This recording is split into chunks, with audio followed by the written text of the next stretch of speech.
नहमदुहु व नसल्ली अला रसूलिहिल करीम अम्मा बाद फ़अऊज़ु बिल्लाहि मिनश शैतानिर रजीम बिस्मिल्लाहिर रहमानिर रहीम उलाइका हुमुल मुमिनूना हक़्क़ा क़ाल नबिय्यु सल्लल्लाहु अलैहि वसल्लम अल्लाह अल्लाह फ़ी अस्हाबी ला तत्तखिज़ू मिन बादी गरज़ा औ कमा क़ाल अलैहिस्सलातु वस्सलाम। IMTV में इस्लामी तालीमात पर मबनी प्रोग्राम आगही के साथ मैं हूँ आपका मेज़बान मोहम्मद हफ़ीज़ुल्लाह फ़ारूकी। अस्सलामु अलैकुम व रहमतुल्लाहि व बरकातुहू। मेरे नाज़रीन, खालिक़ कायनात का फ़ज़ल है कि अल्लाह रब्बुल इज़्ज़त ने हमें इस्लामी जमहूरिया पाकिस्तान के अंदर पैदा फरमाया। ये ममलकत खुदादाद हमारे लिए किसी नेमत से कम नहीं है। इस ममलकत में रहते हुए हम अपने इर्द गिर्द नज़र दौड़ाते हैं, आखिर कोई ऐसा तो नहीं जो इस्लामी तालीमात से रूगर्दानी करता हो, कोई ऐसा तो नहीं जो रब्बुल आलमीन के कलाम मुक़द्दस का इनकार करता हो, कोई ऐसा तो नहीं जो सरकारे दो आलम सल्लल्लाहु अलैहि वसल्लम के फरमानात की नफ़ी करता नज़र आता हो, कोई ऐसा तो नहीं जो हमारे ईमान और हमारे तक़वे पे ज़रब लगाता नज़र आता हो, कोई ऐसा तो नहीं जो असहाबे रसूल सल्लल्लाहु अलैहि वसल्लम की तौहीन करता नज़र आता हो, कोई ऐसा तो नहीं जो मेरे महबूब अलैहिस्सलातु वस्सलाम के दीवानों मस्तानों की माज़ल्ला तकफ़ीर करता हो। हमें नज़र दौड़ानी पड़ेगी, हमें देखना पड़ेगा। गुज़श्ता हफ्ते पाकिस्तान की सरज़मीन पर एक ऐसा माहौल पैदा हुआ, चारों तरफ आवाज़ आने लगी कि असहाबे रसूल की अज़मत के लिए हम अपना तन मन धन कुर्बान कर देंगे। ऐसा माहौल मैंने देखा और मेरी नज़रों ने वो लम्हात अपने सीने के अंदर महफूज कर लिए। आखिर ऐसी ज़रूरत क्यों पेश आई? मेरे इस मुल्क पाकिस्तान के अंदर, जिस मुल्क को ला इलाहा इल्लल्लाहु मुहम्मदुर रसूलुल्लाह सल्लल्लाहु अलैहि वसल्लम के नारे के साथ मार्ज़े वजूद में लाया गया, जिस मुल्क को मार्ज़े वजूद में लाने के लिए मेरी माओं बहनों बेटियों ने अपनी कुर्बानियाँ पेश की, मेरे बुज़ुर्गों ने अपना बुढ़ापा कुर्बान कर दिया, मेरे नौजवानों ने अपनी जवानियाँ लुटा दी, किसी चीज़ का ख्याल न किया कि उस मुल्क पाकिस्तान के अंदर जाकर हम अपने इस्लामी कानून पर अमल पैरा हो सकेंगे।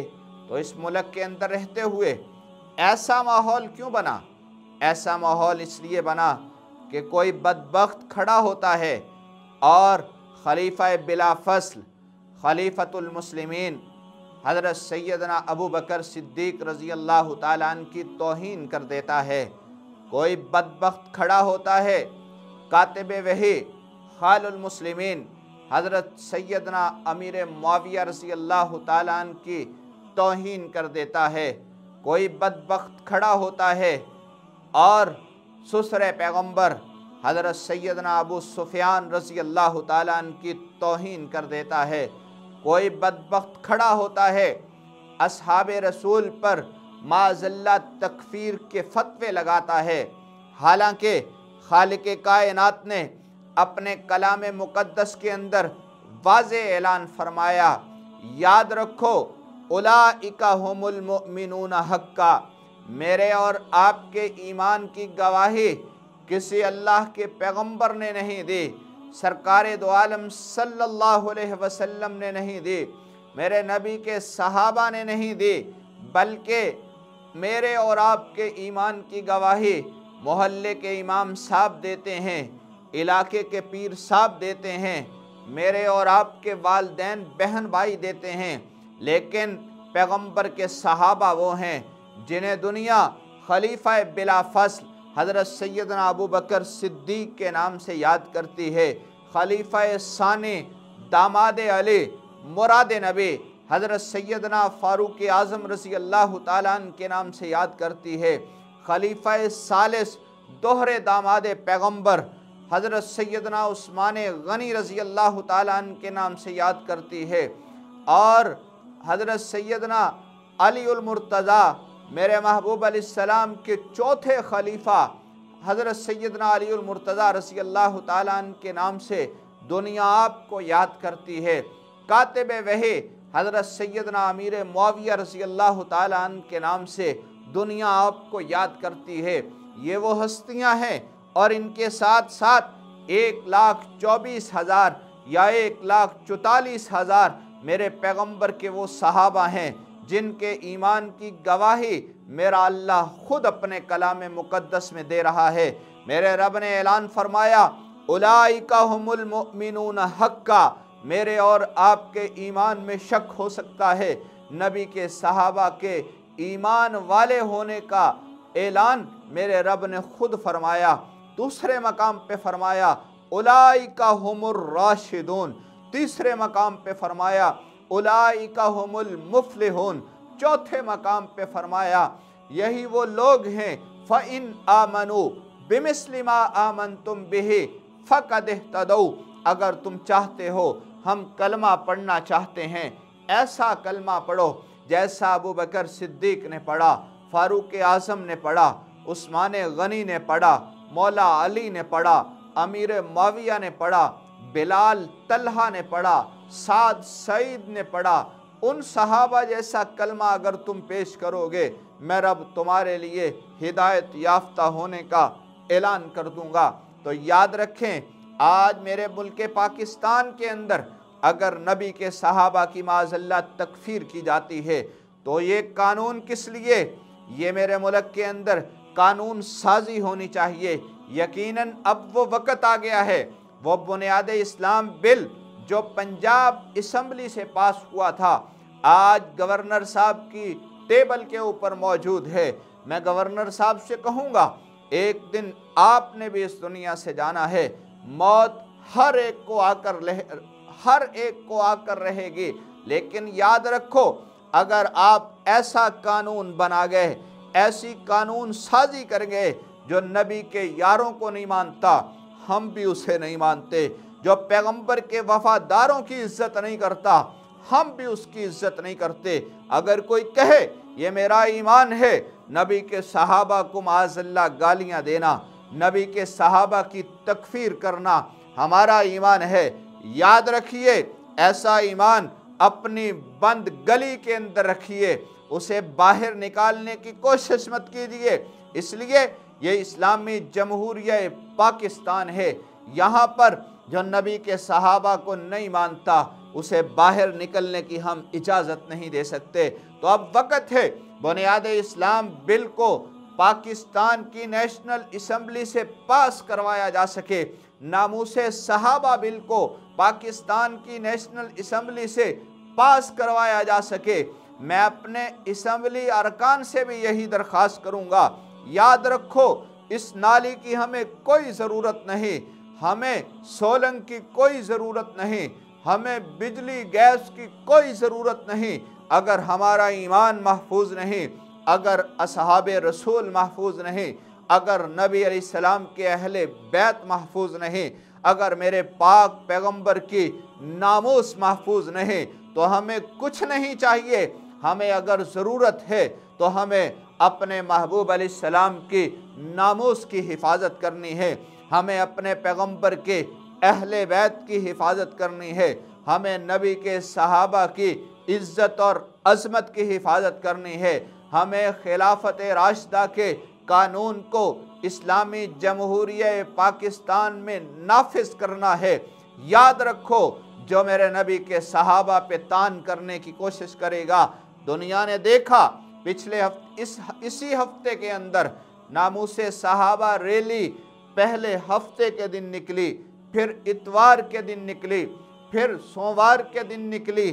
पहले दिन देवबंदी हजरात ने अपनी अपनी रैली का एहतमाम किया, इस अंदाज में निकले, चश्मे फलक ने वो नज़ारा देखा, लाखों की तादाद में फर्जंदान इस्लाम ने निकल कर अपने और अपने अहले खाना की तरफ से ये साबित कर दिया कि अगर कोई नबी के सहाबा पे तान करने की कोशिश करेगा, हम मुल्क पाकिस्तान में उसे रहने की इजाज़त नहीं देंगे।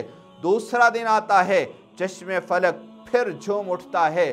बरेलवी अहबाब इकट्ठे हुए, वो लोग जिन्हें लोग समझते थे शायद ये कभी इकट्ठे नहीं हो सकते, उन्होंने बाहर निकलकर ऐलान किया, लोगों जो नबी के सहाबा का वफादार नहीं, वो मुल्क पाकिस्तान का हमेशा से गद्दार रहा है, रहेगा।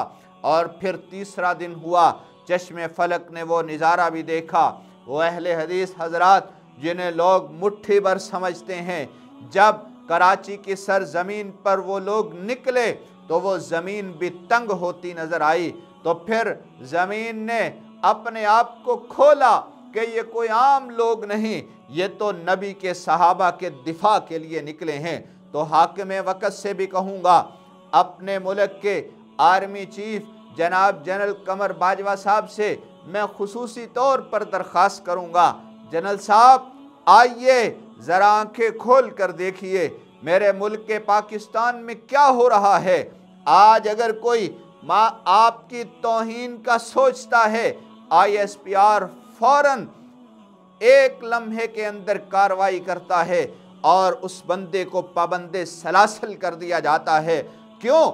इसलिए कि कोई दोबारा हमारे सालार की तरफ उंगली ना उठा सके। तो देखिए उन हस्तियों की तरफ जो मेरे मुस्तफ़ा के सालार हैं, जो मेरे पैगंबर के तरबियत याफ्ता हैं, जिन्हें मेरे पाक नबी ने अपनी ज़ुबान नबुव्वत से ऐलान करके फरमाया था कि ए अमीर मुआविया, तू हादी भी है, तू महदी भी है।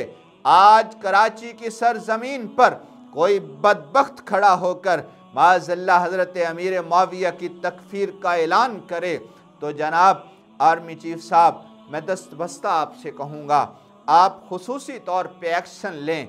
आप सालार हैं इस मुल्क के, आप इस मुल्क के बड़े हैं, आप खुद मैदान में उतरिए और नबी के सहाबा का दिफा कीजिए। अगर आप दिफा करेंगे तो यकीनन इसमें मेरे मुल्क की बका है। अगर कोई मेरे मुल्क को तोड़ने की कोशिश करेगा, वो किसी शक्ल में भी आए, हम उसे कभी भी बर्दाश्त नहीं करेंगे। इसी तरह वज़ीर आज़म पाकिस्तान जनाब इमरान खान साहब से भी कहेंगे कि आप जिस तरह आपने रेप केस के अंदर मोटरवे के मामले में ज़ाती तौर पे रिस्क लिया और उसे अपना मसला समझकर उसको हैंडल करने की कोशिश की, इसी तरह ये नबी के सहाबा का मसला है। ये आम मसला नहीं, ये मेरे और आपके ईमान का मसला है। आप अगर वजारत उज़्मा की कुर्सी पे बैठे हैं, मुसलमान होने के नाते बैठे हैं, मेरे महबूब अलैहिस्सलाम के उम्मती होने के नाते बैठे हैं, सरकार दो आलम सल्लल्लाहु अलैहि वसल्लम के सहाबा के ग़ुलाम होने के नाते बैठे हैं, अगर आप इस पे एक्शन नहीं लेंगे तो याद रखना ये पाकिस्तान की सुन्नी अवाम आपको कभी भी माफ़ नहीं करेगी। याद रखिए, आइए मैदान में निकलिए और इन दीवानों की फ़िक्र को देखिए, इनकी सोच को देखिए कि जो नबी के सहाबा का दिफा नहीं कर सकता, वो मेरे मुल्क का दिफा भी नहीं कर सकता। तो इसलिए आखिर में एक मरतबा फिर कहूँगा, अगर कोई भी वाक़या होता है, वज़ीर आज़म साहब खुद एक्शन लेते हैं, कोई भी वाक़या होता है आर्मी चीफ साहब खुद एक्शन लेते हैं, कोई भी वाक़या होता है हमारे सूबे का वज़ीर आला खुद उसका एक्शन लेता है, तो नबी के सहाबा की तौहीन को एक दिन नहीं बल्कि पिछले 3 हफ्ते गुजर गए। उन्हें गिरफ्तार तो किया गया लेकिन उनके लिए बाज़ाब्ता किसी बात का ऐलान नहीं किया गया। ये कौम आज चाहती है वाज़े किया जाए, जो नबी के सहाबा का दुश्मन है उसे सरेआम सज़ा दो और उसकी गर्दन तन से जुदा कर दो, ताकि आइंदा कोई भी इस्लामी जमहूरिया पाकिस्तान के अंदर नबी के सहाबा की तरफ उंगली ना उठा सके। मेरा फ़ैसला नहीं, आपका फ़ैसला नहीं, अल्लाह के पाक नबी अलैहिस्सलाम का फ़ैसला है।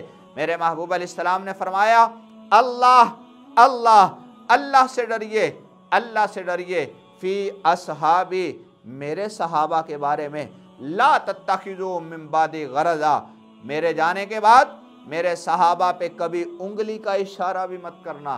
तो इसलिए वज़ीर आज़म साहब, जिस नबी के सहाबा के बारे में मेरा पाक पैगंबर खुद फरमाए, क्यों फरमाए? इसलिए कि ये पूंजी मेरे नबी ने लगाई है, इसको पानी मेरे मुस्तफ़ा ने अपने लहू का दिया है, इसकी आबयारी मेरे महबूब अलैहिस्सलाम ने अपने आंसुओं से की है।